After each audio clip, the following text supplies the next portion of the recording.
What do John Travolta, Warren Buffett, and my favorite YouTuber have in common? A can of paint! John Travolta became super popular back in the late 70s because he starred in a movie called Saturday Night Fever. In the opening scene of this movie, John Travolta became super famous because of this iconic walk.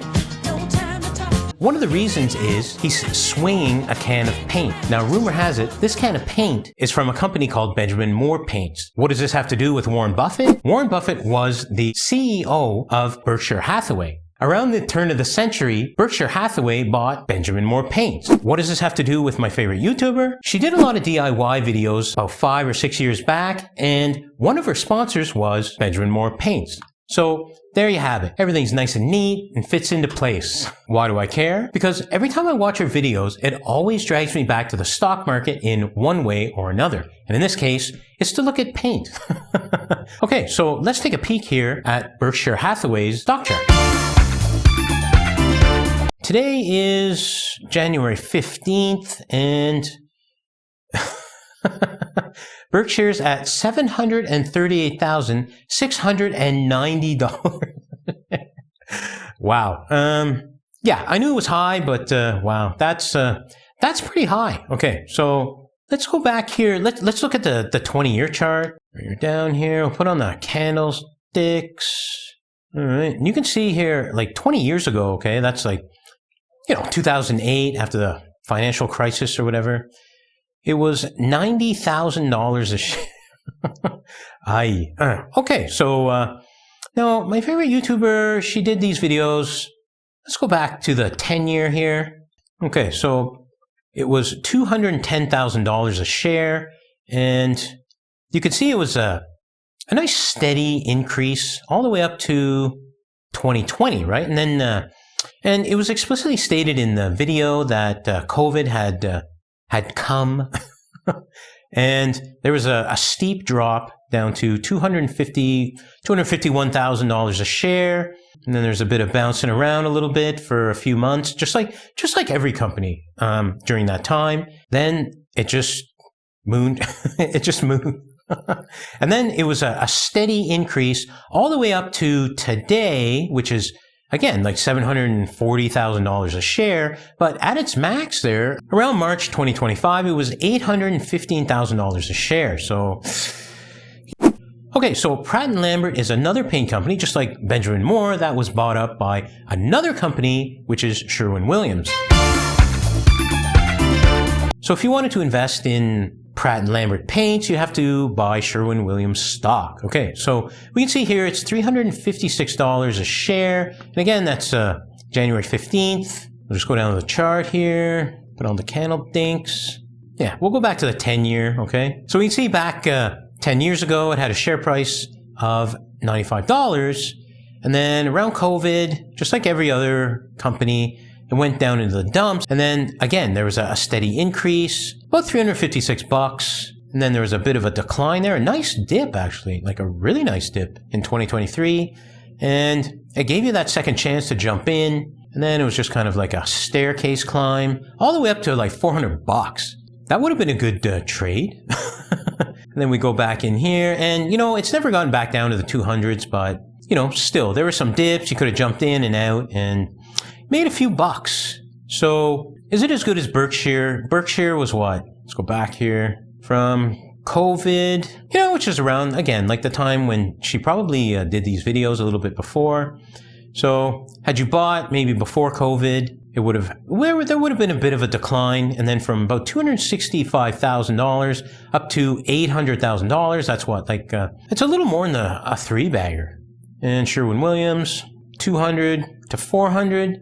And at its low, 100. So, a three-bagger, maybe. And you would have to time that perfectly, which, to a certain degree is what I'm trying to show you, right? When you look at a YouTuber sponsor and you decide, well, maybe this is going to work for me. It's like timing the market.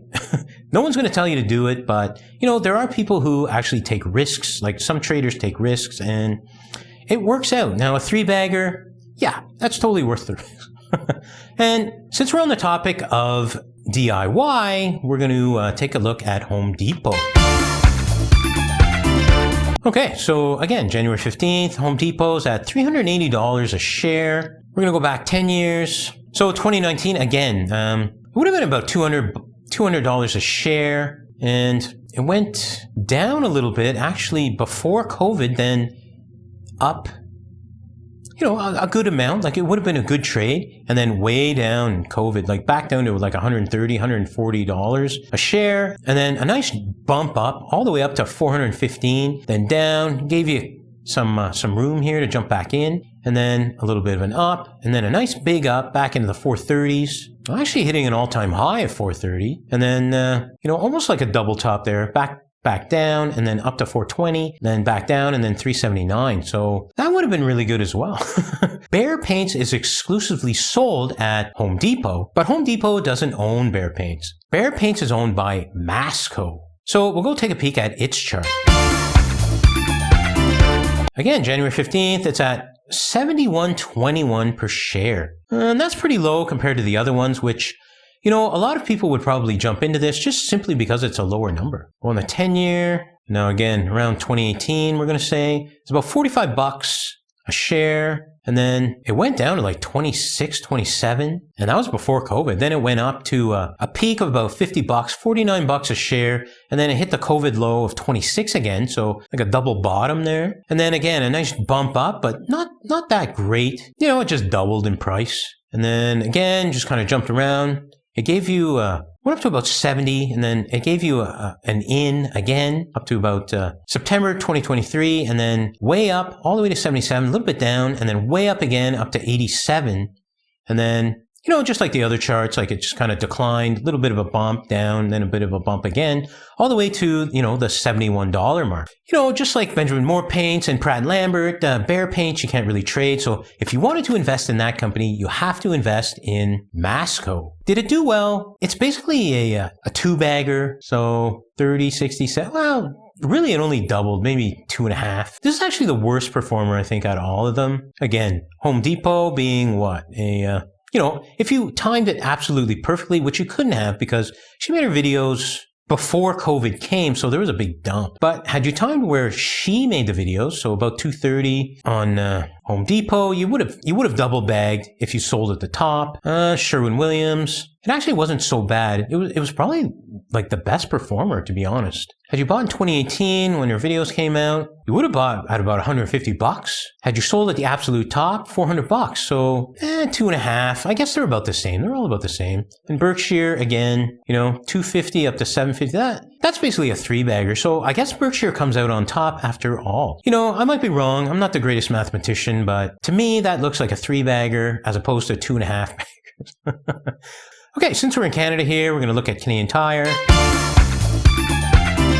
Today, January 15th, it had a closing price of $177.12. Let's go back here and we'll just do the same comparison again. We'll go on the 10-year. Well, there's a nice clean chart here. Now, if you were in Canada and you wanted to buy a Canadian stock, a Canadian company that sells paint, because the other ones are all on the US exchanges, you would have bought Canadian Tire, okay? If you bought around that time, 2018, it would have been at a high of around 180-ish, 178. And then COVID low, like,